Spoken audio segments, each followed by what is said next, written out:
Assalamualaikum warahmatullahi wabarakatuh. Kami dari kelompok 14 ingin mempresentasikan hasil kerja kelompok kami, yaitu tentang menganalisis sistem perkembangbiakan pada tumbuhan dan hewan serta penerapan teknologi pada sistem reproduksi tumbuhan dan hewan. Terdapat pada KD 3.2 pada kelas 9.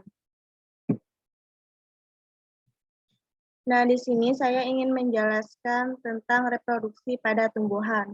Reproduksi pada tumbuhan dibagi dalam kelompok besar, yaitu reproduksi tumbuhan berbiji tertutup, reproduksi tumbuhan berbiji terbuka, reproduksi tumbuhan paku, dan reproduksi tumbuhan lumut.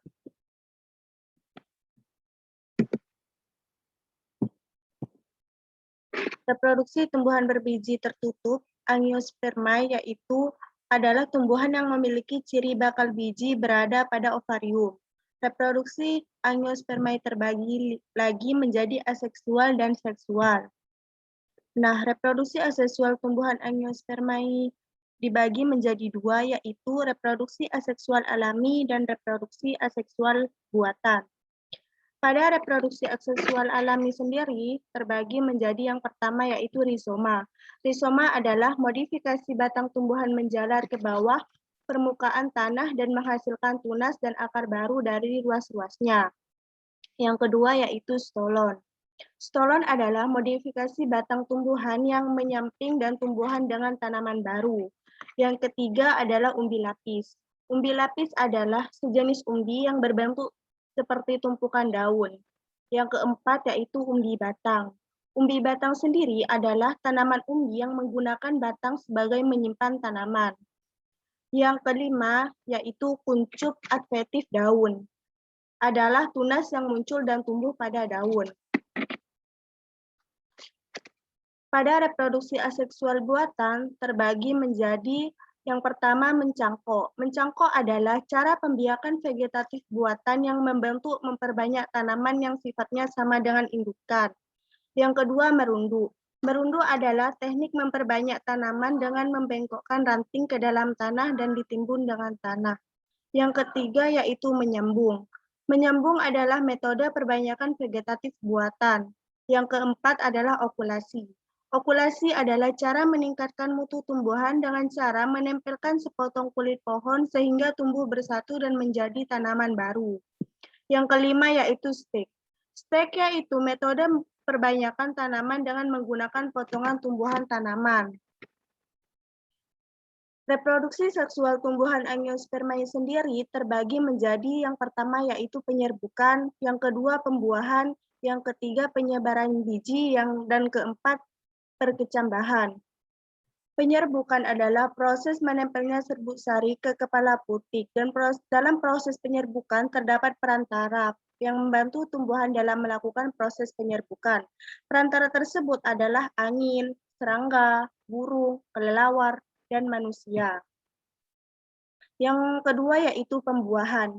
Pembuahan adalah peristiwa peleburan sperma dengan sel kelamin jantan atau ovum. Satu inti sperma membuahi ovum membentuk zigot, dan satu inti sel sperma yang lain membuahi inti kandung lembaga sekunder membentuk endosperma.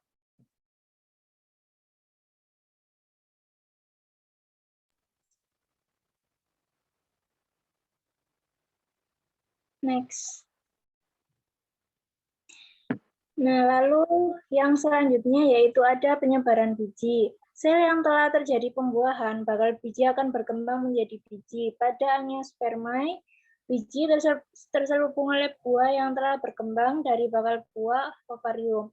Buah juga dapat membantu dalam penyebaran biji. Penyebaran biji yang jauh dari induk akan meningkatkan peluang biji untuk tumbuh dan berkembang dengan baik. Nah, dalam menyebarkan biji terdapat beberapa cara, yaitu anemokori, hidrokori, zookori, dan antropokori.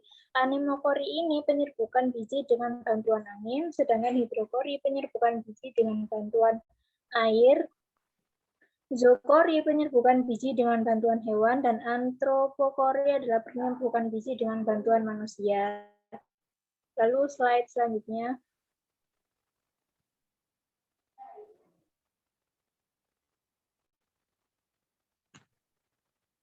Nah, biji yang masih belum tumbuh merupakan biji yang berada pada keadaan dormansi biji. Perkecambahan itu diawali dengan dormansi biji, yaitu peristiwa di mana biji mengalami masa istirahat. Berakhirnya masa dormansi biji adalah ketika biji mulai tumbuh menjadi tumbuhan baru yang disebut dengan tambahan perkecambahan. Nah, setiap tumbuhan itu berbeda-beda masa dormansinya. Lalu slide selanjutnya.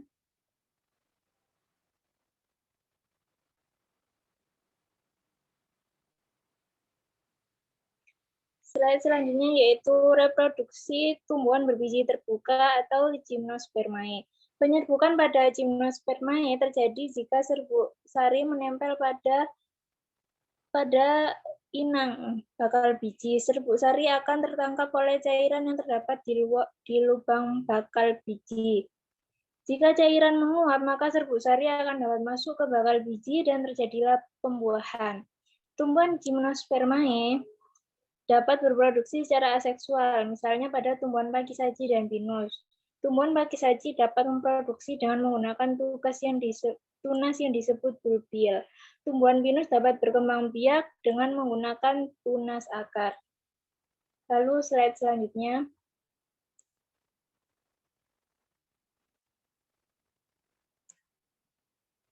Reproduksi tumbuhan paku. Reproduksi tumbuhan paku dapat terjadi melalui seksual dan aseksual.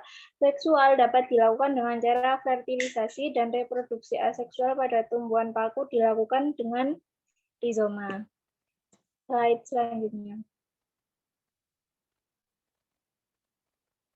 Reproduksi pada tumbuhan lumut. Tumbuhan lumut mengalami reproduksi aseksual melalui kuncup dan gemae dan melakukan fragmentasi. Fragmentasi terjadi ketika tumbuhan lumut melepaskan sebagian tubuhnya untuk menjadi individu baru.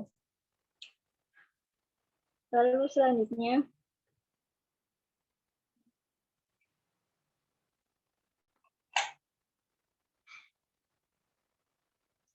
Nah, teknologi reproduksi pada tumbuhan itu ada 3, yaitu hidroponik, vertikultur, dan kultur jaringan.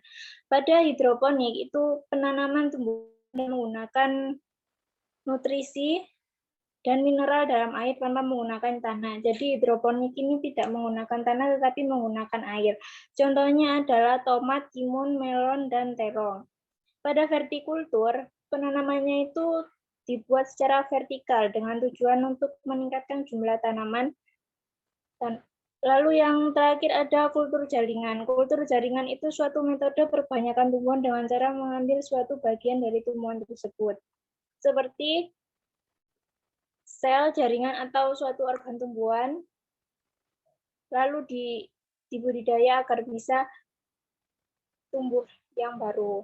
Lalu selanjutnya.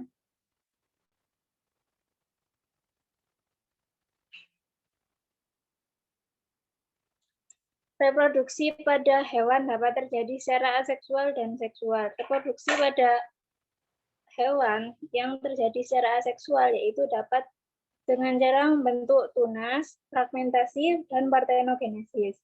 Contoh hewan yang membentuk tunas adalah Porifera, Hydra, dan Solentrata.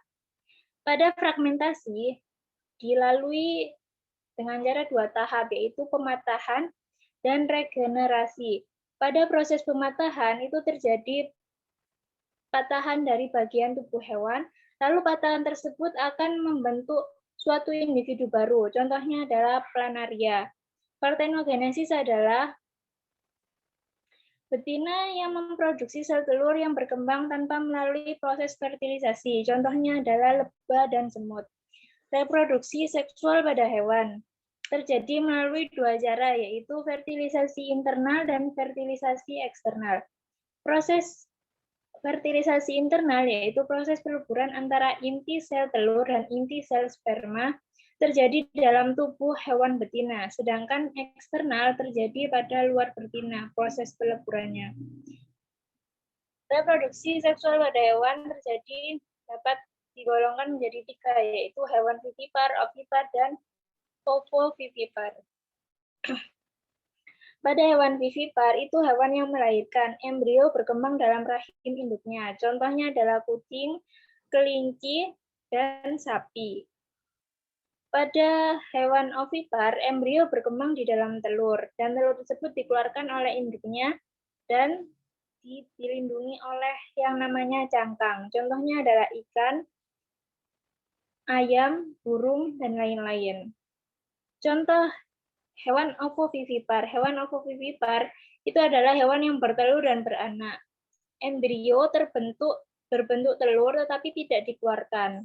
Telur akan menetas dan anaknya akan dilahirkan. Jadi telurnya masih berada di dalam sang induk, lalu ketika menetas baru dikeluarkan. Contohnya adalah kadal. Lalu slide selanjutnya.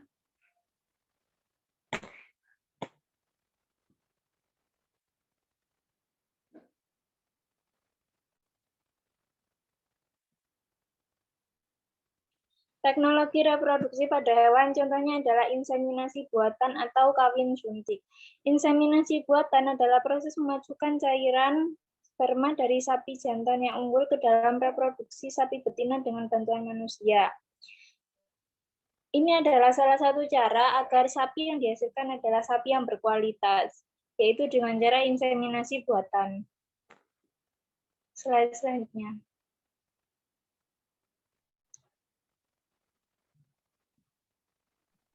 Sekian presentasi dari kelompok kami, kurang lebihnya kami mohon maaf. Wassalamualaikum warahmatullahi wabarakatuh. Wabarakatuh.